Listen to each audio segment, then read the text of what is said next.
সে যদি ওই সাগরের উপরে যদি প্রশিক্ষণ দিত, তার বিমানটা বিধ্বস্ত হলে হয়তো সে একা মরতো, বিমানেরও কোনো অন্য মানুষ মরতো না। আর বিমানের সব বিমানে একটা ব্যবস্থা থাকে, যখন পাইলট জেনে যায় যে তার বিমান তার নিয়ন্ত্রণ হারা, তখন ওই বিমানের উপরে একটা আলাদা আর একটা দরজা থাকে, তার প্যারাশুটের একটা ব্যবস্থা থাকে, সে প্যারাশুট দিয়ে ওই দরজা দিয়ে সে উঠে যাবে আর বিমানের মতো বিধ্বস্ত হয়ে যাবে।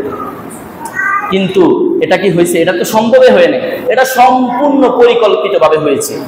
আপনি বিশ্বাস করেন আর না করেন, আপনি বিশ্বাস করলে আমার কিছু যায় আসে না, আপনি না করলেও আমার কিছু যায় আসে না। আমরা তো বাঙালিরা হচ্ছে, কি বলবো, বললে হয়তো আপনাদের মন খারাপ হবে, বাঙালিরা হচ্ছে হুজুগে বাঙালি। একটা বিষয় পেলে সেটা নিয়ে লাফালাফি করি, আর যে কি হইতেছে সেটার কোনো খবর রাখি না। আজকে বাংলাদেশের মধ্যে মানবাধিকার নামে ওয়াশিংটনের আমেরিকার দাসত্ব আমাদের বাংলাদেশের মধ্যে গঠন করা হচ্ছে। আমরা কয়জন এটার ব্যাপারে সতর্ক? আরে তারা আমেরিকা, তারা বলে মানবাধিকার প্রতিষ্ঠা করবে বাংলাদেশে। মানবাধিকার কাকে বলে? মানবাধিকার হচ্ছে একজন মানব যাতে কোনোভাবেই অন্য আরেকটা মানবের মাধ্যমে সে অত্যাচারিত না হয়, একটা মানব যাতে না খেয়ে মারা যায়, একটা মানব উপর যাতে কেউ জুলুম না করে। আপনি যদি মানবাধিকার প্রতিষ্ঠাই করেন, তাহলে আজকে 2 বছর 22 মাস 23 মাস 24 মাস চলতেছে, আজকে ফিলিস্তিনের নিরীহ শিশু, নিরীহ মহিলাদেরকে, নিরীহ মুসলমানদেরকে এইভাবে মারতেছে, লক্ষাধিক মুসলমান মেরে ফেলছে। ওইখানে মানবাধিকার কই গেছে?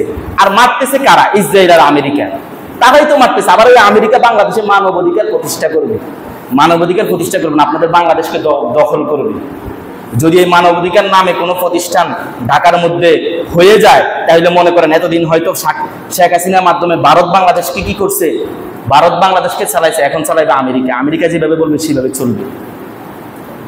আরে আপনি মানবাধিকার বাংলাদেশে কেন খুঁজতে এসেছেন? আর আপনি ফিলিস্তিনের দিকে দেখেন, গতকালকেও খবর দেখেছি, ফিলিস্তিনের এক শিশু, সে মায়ের দুধ খাইবে, মা নাই, বাপ নাই, কেউ নাই, খালা আছে, খালার কাছে অল্প কয়েকদিন ছিল, খালাও যে দুধ খাওয়াবে সেই কোনো ইয়া নাই।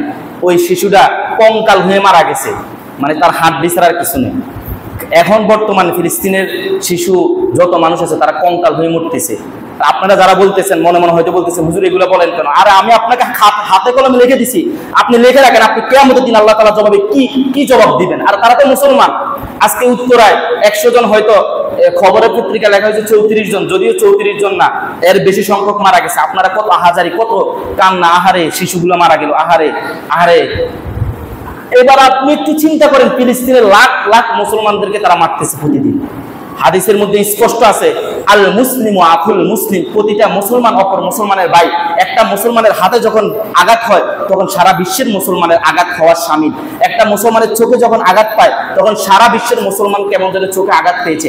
একটা মুসলমান যখন পায়ে আঘাত পায়, তখন সারা বিশ্বের মুসলমান কেমন যেন পায়ে আঘাত পেয়েছে। এটা হাদিস।